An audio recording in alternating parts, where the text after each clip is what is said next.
नमस्कार, मैं दिनेश चौधरी। आज हम state board 10th standard entire Hindi लोक भारती पाठ्य पुस्तक में पहली इकाई के अंतर्गत पाठ क्रमांक 9 का अध्ययन करेंगे। इस पाठ का शीर्षक है रीढ़ की हड्डी और इस एकांकी के लेखक हैं जगदीश चंद्र माथुर जी। आइए पाठ्य पुस्तक पृष्ठ क्रमांक 35 पेज नंबर 35 पर आइए और अब हम देखें जगदीश चंद्र माथुर जी के जीवन का संक्षिप्त परिचय। इनका जन्म 1917 बुलंदशहर उत्तर प्रदेश में हुआ। इनका देहांत 1978 में हुआ। परिचय: जगदीश चंद्र माथुर जी एक वरिष्ठ सीनियर साहित्यकार एवं संस्कृति पुरुष थे। आपने आकाशवाणी रेडियो में काम करते हुए हिंदी को लोकप्रिय बनाने में महत्वपूर्ण योगदान दिया। आप प्रसिद्ध नाटककार के रूप में प्रतिष्ठित हैं, सम्मानित हैं। प्रमुख कृतियाँ कोणार्क, पहला राजा, भोर का तारा, शारदिया आदि। गद्य संबंधी प्रस्तुत एकांकी एक अंकीय अभिनय पात्र, ऐसा नाटक जिसमें सिर्फ एक ही अंक हो, लघु नाटक कह सकते हैं। मैं जगदीश चंद्र माथुर जी ने स्त्री शिक्षा के महत्व, एक महत्वपूर्ण स्वमत का विषय आपको मिल गया, स्त्री शिक्षा का महत्व को दिखाया है। समाज के दकियानुसी सड़े गले पुराने जो आज के समय के लिए, आज के दौर के लिए व्यर्थ हैं, बेकार हैं, कुरीतियों से भरे हुए हैं, ऐसे विचारों पर प्रहार करते हुए, व्यंग्य करते हुए, उस पर चोट करते हुए लेखक ने नारी सम्मान को महत्व प्रदान किया है। आइए देखते हैं पाठ। पात्र यानी कैरेक्टर: उमा सुशिक्षित युवती हैं। रामस्वरूप उमा के पिता हैं। प्रेमा उमा की माँ है यानी रामस्वरूप जी की पत्नी है।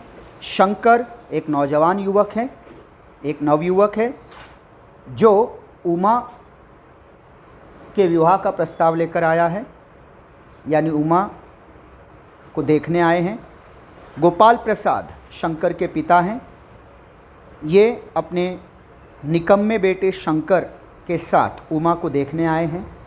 पेशे से वकील हैं लेकिन दकियानुसी विचारों के हैं। इनकी कथनी और करनी में अंतर है।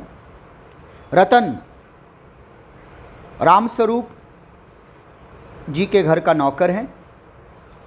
पहला दृश्य है, एक कमरा है। अंदर के दरवाजे से आते हुए जिन महाशय की पीठ नज़र आ रही है वे अधेड़ उम्र के हैं। अधेड़ अर्थात जो तकरीबन 45 वर्ष से अधिक की उम्र प्राप्त कर चुके हों, अर्धवृद्धावस्था, अधेड़ उम्र के हैं। एक तख्त, बैठने के लिए तख्त पकड़े हुए कमरे में आते हैं।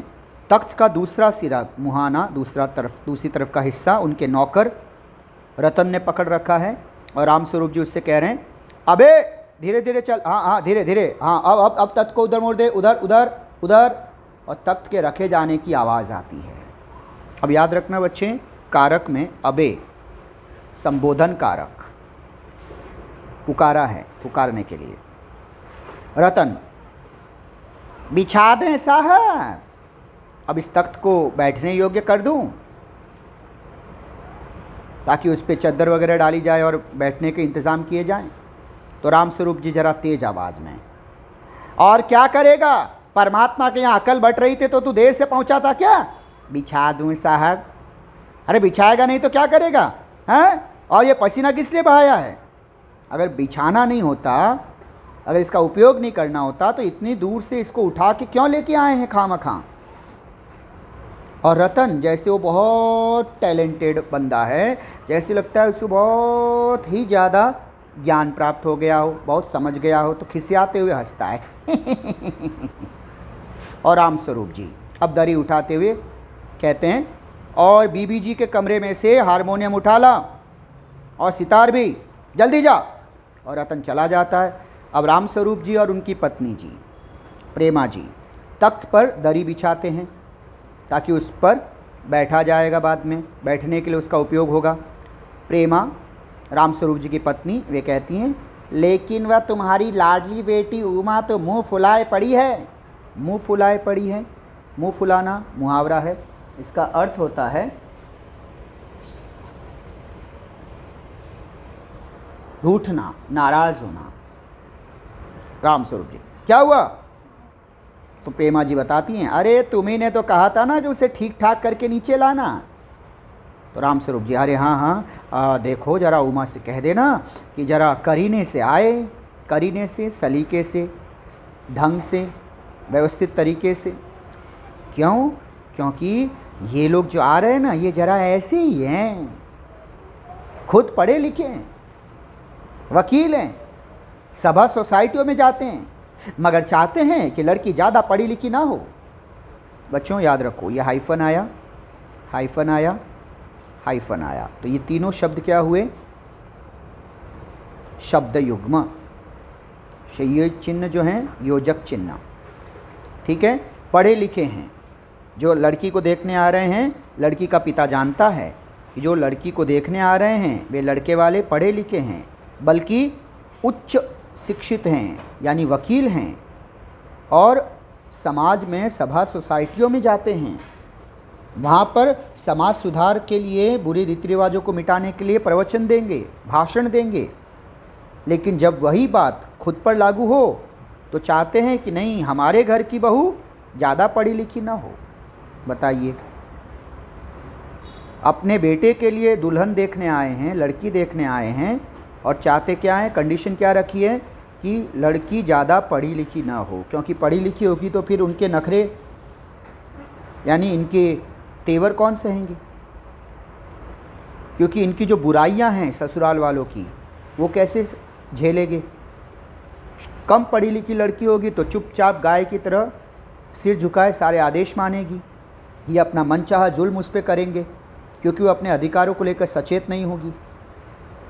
अब ज़रा सोचिएगा बच्चों, बेटी का बाप खुद जानता है कि उसकी अपनी फूल सी बच्ची को देखने के लिए कैसे जल्लाद आए हैं, जिनके हाथों उसे सौंपना है। तो आप कहेंगे सर, लड़की का पिता है, जब खुद ही जानता है कि उसके बेटी को जो देखने आ रहे हैं वो ऐसे दुष्ट हैं, तो फिर उन्हें बुलाई क्यों रहा है, उनके यहाँ शादी क्यों तय करवा रहा है? बच्चों, क्योंकि कई बार लड़की का पिता इतना मजबूर होता है सामाजिक बंधनों में कि इंटरकास्ट मैरिज अगर कर दें, दूसरी जाति में कर दें, तो अपनी जाति वाले उसे बिरादरी से बाहर कर देते हैं, बहिष्कार कर देते हैं। तो इन मजबूरियों के चलते, और दूसरी समस्या है दहेज की, डाउरी। तो इसके लिए ऐसे दुष्टों को भी अपनी बेटी बहुत सारे मजबूर पिता ब्याह देते हैं, शादी कर देते हैं भाग्य के भरोसे। अब प्रेमा, लड़की की माँ जो हैं, रामस्वरूप जी की पत्नी, वो चिंतित होकर कहती हैं, अच्छा अगर परिवार वाले ऐसे ढोंगी हैं, कथनी और करनी में अंतर हैं, और लड़का वो कैसा है? तो रामस्वरूप जी कहते हैं, अरे बाप शेर है तो लड़का सवा शेर। कहावत है बच्चों, यानी बाप से बढ़ के बेटा है, बाप 1 नंबरी, बेटा 10 नंबरी, बाप से बढ़कर कमीना है उसका बेटा। बीएससी, सोचिएगा, साधारण पढ़ाई नहीं है, बीएससी कर रहा है, bachelor in science, bachelor of science, यानी ग्रेजुएशन कर रहा है, बैचलर इन साइंस से बीएससी कर रहा है। उसके बाद लखनऊ में ही तो पढ़ता है, मेडिकल कॉलेज में। कहता है शादी का सवाल दूसरा है, पढ़ाई का दूसरा, क्या करूं, मजबूरी है। अब बताइए कैसा ढोंगी लड़का है ये, निकम्मी औलाद है। बीएससी पढ़ गया लेकिन ज्ञान नहीं आया। क्यों नहीं आया? क्योंकि अपने पिता की कमाई पर अय्याशी करता है। पढ़ाई के अलावा सारी बुरी आदतें हैं, पढ़ाई छोड़ के बाकी सारे बुरे काम कर रहा है, पढ़ाई नहीं कर रहा, बस पिता की कमाई पे अय्याशी कर रहा है। लखनऊ में रहता है, पढ़ता है मेडिकल कॉलेज में। हाँ, जब पूछा जाए तो कहता है शादी तो वैसी होगी जैसे पिताजी चाहते हैं, पढ़ाई का सवाल दूसरा है। मतलब इसमें इतना दम नहीं है, इसका ज़मीर नहीं है, इसका व्यक्तित्व इतना लचीला है कि उसमें कोई दृढ़ता ही नहीं है, चरित्रहीन है ये। अगर ये चरित्रवान होता, विद्वान होता, सही तरह से सही मायनों में शिक्षित होता, तो अपने पिता की इस बुराई में सहयोग नहीं देता कि पिताजी मेरे विवाह में दहेज नहीं लिया जाएगा। और पिता अगर प्रेशराइज़ करते कि नहीं दहेज नहीं लेगा तो मैं तुझे अपनी जायदाद से बेदखल कर दूंगा, और सही मायनों में अगर ये गुणी लड़का होता तो कहता अवश्य कर दीजिए, मैं स्वयं समर्थ हूँ, अपने पैरों पर खड़े रह सकता हूँ, खुद कमाऊँगा, अपनी पत्नी को भी खिलाऊँगा। मैं अपनी पत्नी का भरण पोषण करने में समर्थ हूँ। सामाजिक बुराई का मैं हिस्सा नहीं बनूंगा। लेकिन ये ऐसा कहता नहीं है क्योंकि स्वयं चरित्रहीन है। इसे पता है अगर बाप ने जायदाद से बेदखल कर दिया तो भूखों मरेगा।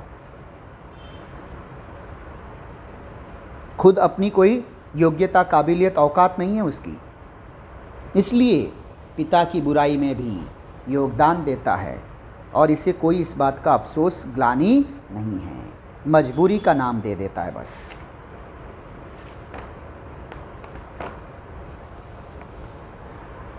अब इतने में इनकी चर्चा हो ही रही है कि रात रतन आता है, नौकर, और कहता है बाबूजी बाबूजी। इसका मतलब था कि वो आ गए हैं, इशारा था यह। अब रामस्वरूप जी दरवाजे से बाहर झांककर, अरे प्रेमा, वे आ भी गए। एक काम करो, तुम उमा को समझा देना, थोड़ा सा गा देगी। हाँ, और जाओ जल्दी करो, तैयार करो। और फिर मेहमानों से मुखातिब होते हुए कहते हैं आइए आइए। बाबू गोपाल प्रसाद बैठते हैं मकान ढूंढने में कुछ तकलीफ तो नहीं हुई? और जो आए हैं गोपाल प्रसाद, वो गला खंखा कर जैसे किसी रियासत के राजा हों, कोई ज़मीन जायदाद खरीदने आए हों। तेवर देखो इनके। नहीं, तांगे वाला जानता था, रास्ता मिलता कैसे नहीं। तो रामस्वरूप, जैसे इनका घर कोई घर नहीं, लैंडमार्क हो फिर लड़के की तरफ मुखातिब होकर, और कहिए शंकर बाबू, कितने दिनों की छुट्टियां हैं? शंकर बाबू, कितने दिनों की छुट्टियां हैं? छुट्टियां बहुवचन, एक वचन छुट्टी, और छुट्टी में टी बड़ा हो जाएगा, बड़ी की मात्रा। तो शंकर से पूछा गया कितने दिनों की छुट्टियां हैं, और शंकरू क्या कहता है? जी, कॉलेज की तो छुट्टियां नहीं है, वीकेंड में चला आया था। बताइए, वीकेंड, अंग्रेज इनकी हवेली पे रुक के गए थे लगता है। सामान्य बोलचाल में भी अनावश्यक अंग्रेजी का प्रयोग करता है दुष्ट। वीकेंड, सप्ताह के अंत में। तो जी, कॉलेज की छुट्टियां नहीं हैं, सिर्फ वीकेंड में घर पे चला आया था, तो लगे हाथों लड़की देखने भी आ गया है। देखिए कितना ज्ञानी ध्यानी है, समय का सदुपयोग कर रहा है। रामस्वरूप, तो आपके कोर्स को ख़त्म होने में अब साल भर रहा होगा। तो ये शंकरू कहता है, जी यही कोई साल 2 साल। रामस्वरूप जी ये सुनकर सकपका जाते हैं, साल 2 साल? तो शंकरू कहता है जी हाँ, 1 साल का मार्जिन रखता हूँ, 1 साल का मार्जिन रखता हूँ। इसका मतलब समझा बच्चों आप लोग? इस डायलॉग का मतलब ये हुआ कि शंकर से पूछा गया कि भाई साहब, आपकी परीक्षाएं, आपका कोर्स जो आप कर रहे हैं उसे पूरा होने में कितना समय है? साल भर का है। तो हम लोग उस तरह से कुंडली मिलाएं, रिश्ता देखें, मुहूर्त देखें, शादी की प्लानिंग करें, ताकि आपकी छुट्टियां, आपका पढ़ाई, उसके बीच में संतुलन बैठाया जाए। तो जनरली आप जो पढ़ाई कर रहे हैं वो 1 साल में ख़त्म हो जानी है, ये अनुमान था। लेकिन ये कहता है साल 2 साल।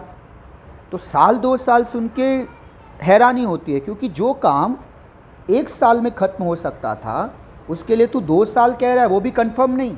इसका मतलब समझा बच्चों? ये शंकरू पढ़ाई में भी फिसड्डी है, निकम्मा है, नालायक है, चरित्रहीन है। इसे 1 साल में अपने पास होने पर यकीन नहीं है, इसलिए कह रहा है 1 साल का मार्जिन रखता हूँ। मतलब समझा बच्चे? यानी ये 1 वर्ष में पास होने वाला नहीं है, हो सकता है इसकी 5 वर्षीय योजना हो। क्यों?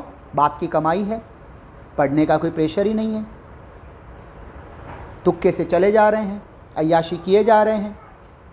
इसलिए रामस्वरूप जी चौंक जाते हैं कि साल 2 साल। अब क्या किया जाए? यानी इससे क्या पता चला बच्चों? पता है, शंकर ने अपनी पोल खोल दी कि वह पढ़ने में कितना निकम्मा है, अयोग्य है, नालायक है। अब गोपाल प्रसाद जो हैं वो वकील हैं, उन्होंने इस मुद्दे को पहचान लिया। अब अगर शंकर ने और ज़्यादा मुंह खोला तो इसकी और कमियां पता चलेगी, और ज़्यादा कमियां पता चल गई तो गोपाल प्रसाद अपने बेटे की और अपने वर्ग, अपने स्टेटस के अनुसार अधिक से अधिक दहेज नहीं मांग पाएंगे, दहेज नहीं ले पाएंगे, साथ ही साथ अपनी मनमानी शर्तें नहीं मनवा पाएंगे, तो अपने बेटे के निकम्मेपन को ज़्यादा उजागर होने से बचाने के लिए वे तुरंत विषयांतर कर देते हैं, बात को बदल देते हैं। तो अपनी आवाज़ और तरीका बदलते हुए रामस्वरूप जी से उन्हें डोमिनेट करते, उन्हें इंसल्ट करते हुए कहते हैं, अच्छा तो साहब फिर बिज़नेस की बातचीत हो जाए। बिज़नेस? तो रामस्वरूप जी चौंक जाते हैं, बिज़नेस? फिर जैसे उन्होंने कुछ समझ लिया हो, हाँ ओह अच्छा अच्छा, लेकिन ज़रा नाश्ता तो कर लीजिए। नाश्ता, अल्पाहार, जलपान। कौन सा बिज़नेस बच्चों? शादी हो रही कि बिज़नेस हो रहा है? लेकिन समाज का ढकोसला देखिए बच्चों, शादी को भी उन्होंने बिज़नेस बना दिया। यानी लड़की का पिता अपनी पढ़ी लिखी, सुशिक्षित, संस्कारी, सर्वगुण संपन्न बेटी को ब्याह रहा है। क्या ये कम है? लेकिन नहीं, फिर भी समाज चाहता है, कुछ ढोंगी चाहते हैं, कुछ दम्भी आडंबरी लोग चाहते हैं, पाखंडी लोग चाहते हैं कि लड़की का पिता उनके लड़के के लिए दहेज भी दें, पैसा भी दें, उनकी जायज़ नाजायज़ मांगों को भी चुपचाप सिर झुकाकर बिना विरोध किए माने। ये है डील। कि आपकी लड़की को अगर पढ़ा लिखा लड़का चाहिए, उच्च शिक्षित चाहिए, ऊंचे ख़ानदान में चाहिए, सरकारी नौकरी वाला चाहिए, जैसा लड़का चाहिए, जैसे होटल में जाते तो मेनू कार्ड होता है ना, जैसी डिश चाहिए वैसे उसकी कीमत होती है, वैसे ही शादी के बाज़ार में नग्न सत्य है बच्चों, दूल्हा बिकता है। आज भी ऐसे लोग हैं जो बिना दहेज के विवाह करते हैं, लेकिन सोचिएगा ये भी एक सच है इस समाज के मुखौटे का कि वे बिजनेस करते हैं, दहेज की बोलियां लगती हैं, और ये पूरे भारत में है ढके छुपे तौर पर। कुछ अपवाद हो सकते हैं, लेकिन स्वरूप बदल बदल कर दहेज का दानव मुंह बाएं खड़ा ही रहता है। तो बेचारे समझ गए। अब वो नाश्ते की बात घुमाकर, ताकि थोड़ा सा वक्त मिले, बात को थोड़ा धीरे धीरे तय किया जाए, तो गोपाल प्रसाद सीधे मुद्दे पे आ रहा है। यह सब आप क्या तकल्लुफ़ कर रहे हैं? तकल्लुफ़ करना, फॉर्मेलिटी, क्या तकलीफ़ कर रहे हो यार, सीधे मुद्दे पे आओ। तो रामस्वरूप तकल्लुफ़ किस बात का? यह तो मेरी बड़ी तकदीर है कि आप मेरे यहाँ तशरीफ़ लाए। मेरी बड़ी तकदीर है कि ऐसे निकम्मे, नालायक, दहेज के लालची लोग मेरे घर में तशरीफ़ लाए हैं, पधारे हैं। मेरा सौभाग्य है, आप नहीं आते तो मेरा जीवन बर्बाद हो जाता। आपके दर्शनों से मेरा जीवन धन्य हो गया है। निकम्मे कहीं के, ये मन के विचार हैं, लेकिन बाहरी तौर पर मेरा सौभाग्य है कि आप यहाँ पधारे। गोपाल प्रसाद अपने, अब ये रामस्वरूप जी चले गए नाश्ता लाने। कमरे में सिर्फ बैठे हैं गोपाल प्रसाद और शंकर, यानी बाप बेटे। बाप जानता है शंकरू को कि कैसे निकम्मी औलाद हैं, आफ्टर ऑल वही तो उसका बाप है। तो गोपाल प्रसाद अपने बेटे से, निकम्मी औलाद से कहता है, क्यों, क्या हुआ? शंकरू, कुछ नहीं। गोपाल प्रसाद, तो निकम्मे झुक कर क्यों बैठते हो? ब्याह तय करने आए हो, विवाह निश्चित कराने आए हो, कमर सीधी करके बैठो, बीमार कहीं के। तुम्हारे दोस्त ठीक ही कहते हैं, शंकर की बैकबोन ही नहीं है। बच्चों, बैकबोन, स्पाइनल कॉर्ड, बैकबोन, उसे हिंदी में कहते हैं रीढ़ की हड्डी। तो बच्चों, ये रीढ़ की हड्डी शीर्षक क्यों दिया गया है, मैं आपको यहीं समझा देता हूँ। शाब्दिक अर्थ है रीढ़ की हड्डी, इंग्लिश में बैकबोन या स्पाइनल कॉर्ड। लेकिन ज़रा सोचिए, सिंबॉलिक है ये बायोलॉजिकल टाइटल नहीं दिया गया है कि रीढ़ की हड्डी का क्या महत्व है, कैसे उसका ख्याल रखना चाहिए और क्या उसके दुष्परिणाम हो सकते हैं, उस बारे में नहीं है ये पाठ का मुख्य बिंदु क्या है ये समझिए। बैकबोन, स्पाइनल कॉर्ड अगर हमारी ना हो तो हम क्या खड़े रह पाएंगे, बैठ पाएंगे? संभवतः नहीं, फिर हमें रेंग कर चलना होगा। Spinal cord, backbone, main pillar, इसका मतलब स्ट्रेंथ, ताकत, मजबूती। तो जैसी बैकबोन हमारी जो होती है वह हमारी मजबूती, हमारा आधार स्तंभ है, हमारी ताकत है, हमारी दृढ़ता है, वैसे ही चरित्र, ये हमारे जीवन की बैकबोन होती है। हमारी ज़िंदगी की बैकबोन होती है चरित्र, तो बैकबोन ही नहीं है, यानी ये शंकरू चरित्रहीन है, निकम्मा है। सिर्फ बैठने में झुककर बैठने के लिए नहीं कहा गया, सिंबॉलिक अर्थ है बच्चों। रीढ़ की हड्डी चरित्र, रीढ़ की हड्डी नहीं है, चरित्र ही नहीं है, चरित्रहीन है। ठीक है बच्चों, अब आगे बढ़ते हैं। इतने में बाबू रामस्वरूप जी चाय की ट्रे लाकर मेज पर रख देते हैं। गोपाल प्रसाद, आखिर आप माने नहीं? तो रामस्वरूप जी चाय प्याले में डालते हैं। आपको विलायती चाय पसंद है या हिंदुस्तानी?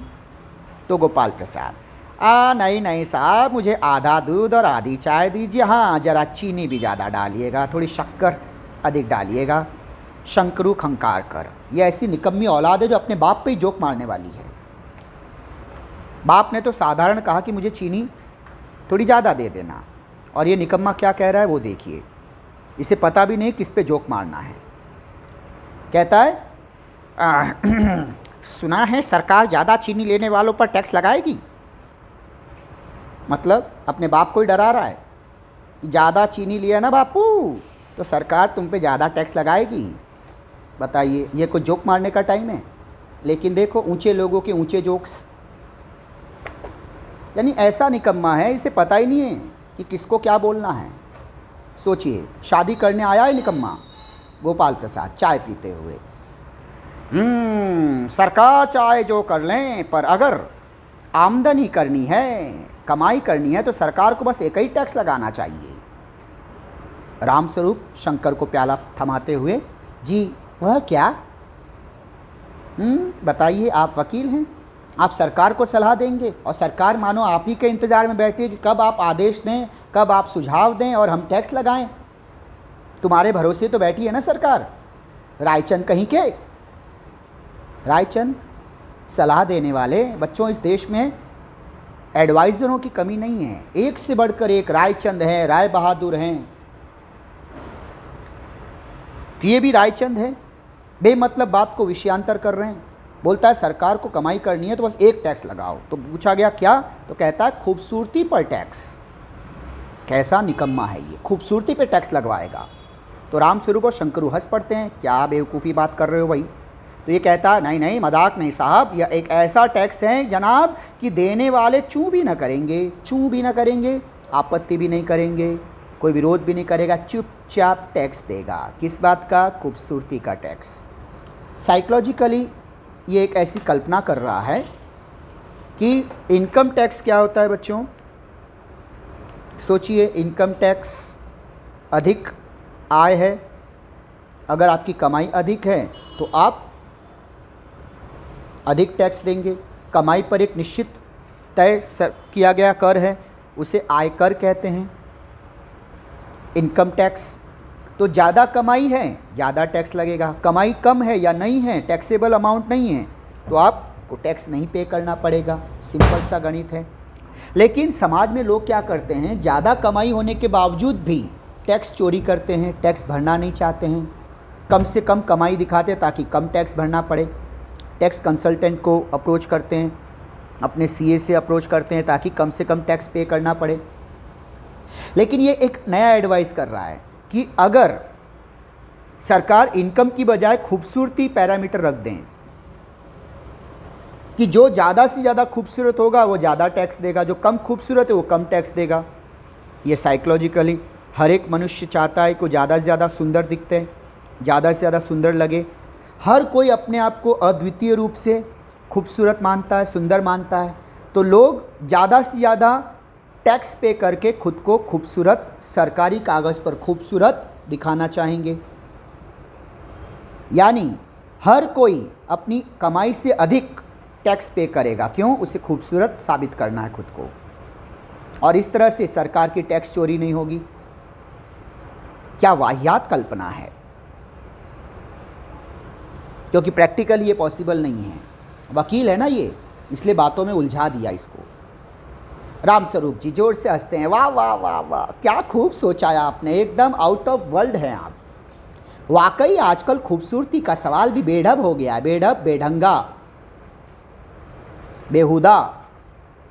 हम लोगों के ज़माने में तो यह सवाल कभी उठता भी नहीं था। हम लोग तो चुपचाप सुंदरता वगैरह सब कुछ नहीं, खूबसूरती पे ध्यान ही नहीं देते थे, है ना। तश्तरी गोपाल की तरफ बढ़ाते हैं। तश्तरी डिश एक प्लेट बढ़ाई जाती है कि आप भी लीजिए, नाश्ता कीजिए।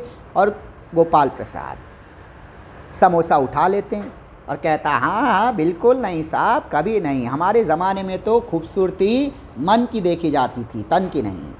रामस्वरूप अब शंकर से मुखातिब होते हैं, बात करते हैं, संबोधित करते हैं उसे। आपका क्या ख्याल है शंकर बाबू? तो शंकरू कहता है किस मामले में? यही कि शादी तय करने में खूबसूरती का हिस्सा कितना होना चाहिए। यानी आपके हिसाब से खूबसूरती शादी के लिए कितनी ज़रूरी है? आप कैसी लड़की से विवाह करना पसंद करेंगे?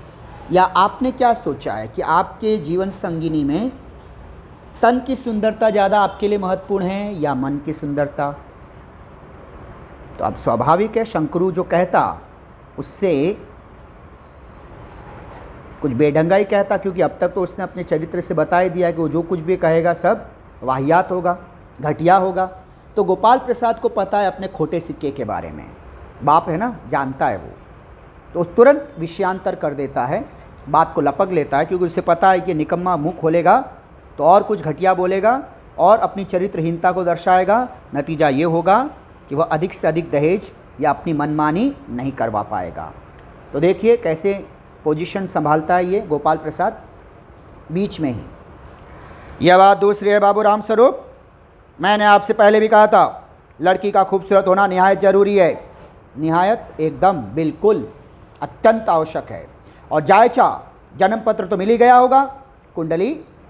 तो रामस्वरूप जी जायचे का मिलना क्या मुश्किल बात है, कुंडली मिलना कौन सी मुश्किल बात है। ठाकुर जी के चरणों में रख दिया है, ठाकुर जी कृष्ण भगवान द्वारकाधीश भगवान के चरणों में रख दिए, बस खुद ब खुद मिला हुआ समझिए। कुंडली तो मिली जाएगी, बस आपकी समझ मिलनी चाहिए, आप मान जाइए, सारी कुंडली मिल जाएगी, सारे बिखरे हुए ग्रह नक्षत्र सब आके मिल जाएंगे, सिर्फ आप हाँ बोलिए। तो शंकर भी हंसता है, क्यों? उसे भी पता है कि कुंडलियाँ कैसे मिलती हैं, ग्रह नक्षत्र बिखरे हुए कैसे जुड़ जाते हैं, सहमति कैसे बनती है। मगर गोपाल प्रसाद गंभीर हो जाते हैं और वो कहता है अब देखो उसकी नाजायज़ मांगों की फेहरिस्त। लड़कियों को अधिक पढ़ने की ज़रूरत नहीं है, बाप के सामने कह रहा है लड़की के कि बेटियों को ज़्यादा पढ़ी लिखी नहीं होना चाहिए, क्योंकि पढ़ी लिखी हो गई तो अपने अधिकारों के बारे में जागरूक हो जाएगी, फिर हम अपनी मनमानी कैसे करेंगे उन पर। सिलाई पुलाई कर लें बस, यानी कपड़े सीने का काम, घर के कुछ कामकाज यही सब कर लें बस। तो रामस्वरूप मौन स्वीकृति, जैसे कह रहा हो जी हाँ बिल्कुल सही कह रहे हैं आप। मेज़ एक तरफ सरका देते, फिर अंदर से दरवाजे की तरफ मुँह करके ज़रा ज़ोर से, क्योंकि उनको पता है अब ये और कुछ नई नई मांगे न मांग रखने लग जाए, तो तुरंत वे बात को संभालते हुए कहते हैं अरे ज़रा पान भिजवा देना। अंदर की तरफ से कहा उन्होंने, पान, इंडियन माउथ फ्रेशनर, पान भिजवा दीजिए। ये इशारा था कि लड़की को लेके आइए। उमा पान की तश्तरी अपने पिता को लाकर देती हैं। उस समय उसका चेहरा ऊपर को उठ जाता है और नाक पर रखा हुआ सुनहरी रिम वाला, गोल्डन फ्रेम वाला, सुनहरी गोल्डन रिम वाला फ्रेम वाला चश्मा दिखता है। और समाज की मानसिकता देखिए घटिया लोगों की, कि उन्हें लगता है चश्मा लगाए मतलब बहुत ज़्यादा पढ़े लिखे, पढ़ लिख कर आँखें ख़राब कर दी इसलिए चश्मा लगाए, जबकि बिना पढ़े लिखे भी आपकी आंखें कमज़ोर हो सकती है। लेकिन इस वैज्ञानिकता से तो उनका कोसों तक, दूर दूर तक लेना देना नहीं है। तो बाप बेटे दोनों चौंक उठते हैं, दोनों जैसे बिच्छू ने डंक मार दिया हो, दोनों एक साथ, बाप और बेटा, ये गोपाल प्रसाद और शंकरू दोनों एक साथ, चश्मा। और रामस्वरूप जरा सक पका कर जी ये वह तो पिछले महीने इसकी जरा आंखें दुखने लग गई थी ना, सो कुछ दिनों के लिए चश्मा लगाना पड़ रहा है। बाप को लगा कि हे भगवान कोई बहुत बड़ी चोरी पकड़ी गई। बताइए क्या अपनी बेटी को पढ़ाना अपराध है? ये समाज उसे डूब मरना चाहिए अगर बेटी के पढ़ाने पर उसे पुरस्कृत सम्मानित करने की बजाय ऐसे पापी लोग उस बाप को झूठ बोलने के लिए शर्मिंदा करने के लिए मजबूर करते हैं। गेंडा। गोपाल प्रसाद क्या कहता है, पढ़ाई वढ़ाई की वजह से तो नहीं है ना कुछ? मतलब ये चश्मा पढ़ाई की वजह से तो नहीं लगा ना? हाँ, आंखें दुख रही, ठीक है, टेम्पररी, परमानेंट नहीं होना चाहिए। बताइए। राम प्रसाद, राम स्वरूप, नहीं साहब, वो मैंने अर्ज किया ना, निवेदन किया ना आपसे कि पढ़ी लिखी नहीं है मेरी बेटी, सिर्फ 10वीं पढ़ी है, जबकि सच यह है कि ग्रेजुएशन की हुई है। गोपाल प्रसाद संतुष्ट होकर कोमल स्वर में, बैठो बेटी। राम स्वरूप, वहाँ बैठ जाओ उमा, उस तख्ते पर अपने बाजे बाजे के पास, और उमा बैठ जाती है। और गोपाल प्रसाद जी सर्टिफिकेट बांट रहे हैं उसके लिए। चाल में तो कुछ खराबी है नहीं, मतलब चलती भी ठीक है, चेहरे पर भी छवि है, सुंदरता है। हाँ, तो कुछ गाना बजाना सीखा है? अरे निकम्मे, तो अपने बेटे के लिए बहू देखने आया है या क्या करना चाहता है? हर चीज़ सब तुझे अपनी बहू में चाहिए? तेरे निकम्मे खोटे बेटे में तो देख ले क्या है। लेकिन क्या करे, समाज का दोगलापन है। तो कहता है गाना बजाना कुछ सीखा है, क्योंकि रोज़ तो वही शो देखेगा ना वहाँ पे, बेटी से गवाएगा, बहू से गवाएगा, मूर्ख कहीं का। राम स्वरूप, जी हाँ, सितार भी और बाजा भी सुनाओ तो बेटी। उमा एक आध गीत सितार के साथ, और उमा सितार पर मीराबाई का मशहूर भजन, मेरे तो गिरधर गोपाल दूसरो न कोई। बच्चों याद है गिरधर नागर जो कविता हमने पढ़ी थी, वह भजन गाना शुरू कर देती है। उसकी आंखें शंकर की झेपती हुई सी आंखों से, शर्माती हुई आंखों से मिल जाती हैं, और वह अचानक गाते गाते रुक जाती है, क्योंकि ये निकम्मा, ये नालायक वही लड़का है। जब ये उमा अपने ग्रेजुएशन में हॉस्टल में रहती थी, लखनऊ में गर्ल्स हॉस्टल में, तो वहाँ पर ये निकम्मा लड़का शंकरू गर्ल्स हॉस्टल में छेड़छाड़ करने पहुँचा था, लड़कियों के कमरे में पहुँचा था, और पकड़े जाने पर इसकी जो पिटाई हुई है, लोगों ने इसको जो घेर के मारा, दे कंटाप, दे कंटाप, दे कंटाप। उसमें 2 हाथ उमा ने भी बजाए थे इसको, और तब ये निकम्मा लोगों के, नौकरानियों के, वहाँ पे सब के पैरों को चरण स्पर्श कर करके मुआफ़ी मांगते मांगते भागा था। सोचिए, ऐसी निकम्मी औलाद आज उमा को देखने आई है, ऐसा चरित्रहीन लड़का, और उसके तेवर देखो। फिर भी बेचारी सामाजिक बंधनों से अपने पिता की मर्यादा का ख्याल रखते हुए बेचारी चुप है। रामस्वरूप, क्यों, क्या हुआ बेटी, गाने को पूरा करो उमा। अब गोपाल प्रसाद सर्टिफिकेट बांट रहे हैं। नहीं नहीं साहब, काफ़ी है, 10 on 10, आपकी लड़की अच्छा गाती है। अच्छा, सर्टिफिकेट भी कौन दे रहा है? जो खुद बेसुरा है, बेसुरों का बेताज बादशाह है, निकम्मा कहीं का। उमा सितार रखकर अंदर जाने की तरफ बढ़ती हैं, तभी गोपाल प्रसाद आदेश देता है, अभी ठहरो बेटी। तो लड़की का पिताजी रामस्वरूप जी कहते हैं, थोड़ा और बैठी रहो बेटी उमा। तो उमा बैठ जाती है, और गोपाल प्रसाद उमा से, तो तुमने पेंटिंग वेंटिंग भी सीखी है? उमा चुप। हाँ, वह तो मैं आपको बताना भूल ही गया, ये जो तस्वीर टंगी है ना कुत्ते वाली, हाँ, इसी ने बनाई है, और वह उस दीवार पर भी है। आपको भी बनवानी है? लाइए, आपका कुत्ता अभी बना देगी। बताइए, बहू लेने आया है कि क्या करने आया है ये? गोपाल प्रसाद, यह तो बहुत अच्छा है, और सिलाई वगैरह इसी की ज़बान सी ली जाए तो कितना अच्छा हो। रामस्वरूप, अरे सिलाई तो सारे घर की इसी के जिम्मे रहती है, यहाँ तक कि मेरी कमीजें भी यही सीती है।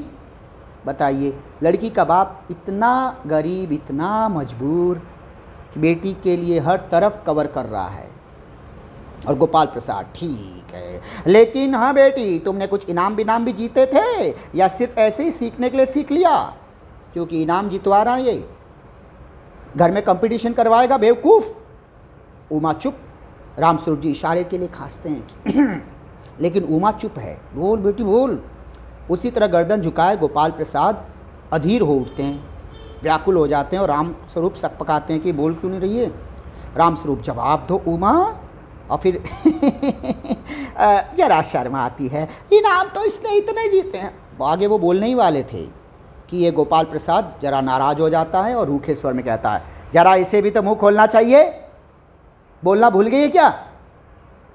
राम स्वरूप, उमा देखो आप क्या कह रहे हैं, जवाब दो ना। बताइए, बाप के सामने लायक गुणी बेटी को डांट रहा है ये निकम्मा।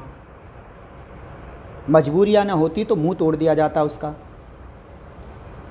उमा हल्की लेकिन मजबूत आवाज़ में, अब देखिए हमारी बब्बर शेरनी जगी, इन्हीं ने उकसाया ना, अब भुगतो।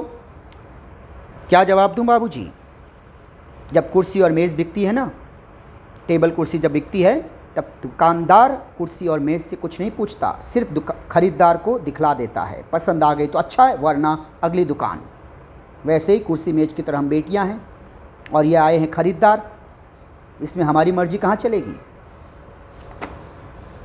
तो राम स्वरूप जी चौंक कर खड़े हो जाते हैं। उमा, उमा क्या कर रही हो? उमा, अब मुझे कह लेने दीजिए बाबूजी।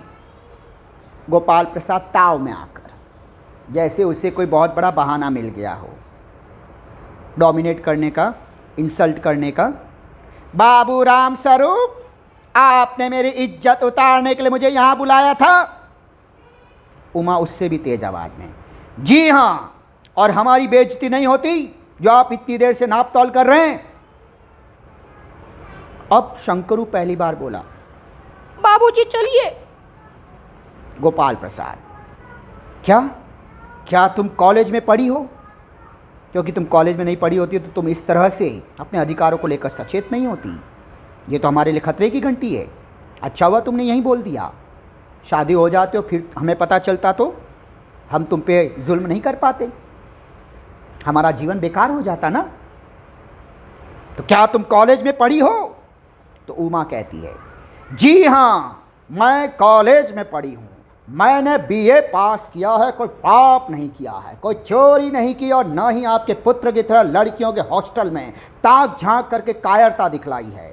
मुझे अपनी इज्जत अपने मान का ख्याल तो है, लेकिन जरा इनसे पूछिए ये किस तरह नौकरानियों के पैरों पे पड़कर अपना मुंह छिपाकर भागे थे, निकम्मे चरित्रहीन कहीं के। राम स्वरूप, उमा, उमा क्या कह रही हो? गोपाल प्रसाद गुस्से में कांपता हुआ कि उसकी पूरी पोल खुल गई, लेकिन रस्सी जल गई, बल नहीं गया। मियाँ ज़मीन पे गिरे, तंगड़ी फिर भी ऊपर, क्योंकि लड़के वाले हैं ना, समाज में इन्हीं की सुनी जाएगी। लड़की वाले चाहे जितने सही हो, उनको दबना होगा, झुकना होगा। तो ये कहता है, बस हो चुका बाबू राम स्वरूप, आपने मेरे साथ दगा किया, धोखा किया है, दगा किया, धोखा किया। आपकी लड़की बीए पास है, ग्रेजुएट है, और आपने मुझसे कहा था कि सिर्फ मैट्रिक तक पढ़ी है, मैट्रिक 10वीं तक, यानी आपने ये झूठ बोला, चिटिंग किया आपने। इतनी ज़्यादा पढ़ी लिखी लड़की दे रहे हो, बेवकूफ़ कहीं के। हमें चाहिए थे 10वीं पास, आप दे रहे हो 15वीं पास, नहीं चलेगा, चिटिंग है। दरवाजे की ओर बढ़ते हैं। इसका मतलब क्या हुआ बच्चे, पता चला? ये धमकी दे के गया है कि मैं तो जाऊंगा समाज में, अपने रुतबे अपने प्रभाव से अपने बेटे के लिए अपनी पसंद की लड़की तो मैं बहू के रूप में चुनी लूँगा, मेरे निकम्मे बेटे का ब्याह करवा ही लूँगा, लेकिन आई विल मेक श्योर कि मैं तुम्हारी बेटी का विवाह कहीं होने नहीं दूँगा, बिरादरी में तो नहीं, बल्कि जहाँ जाऊँगा तुम्हारी बुराई करूँगा। रोक सको तो रोक लो, हम खोटे हैं तो भी हमारी चलेगी।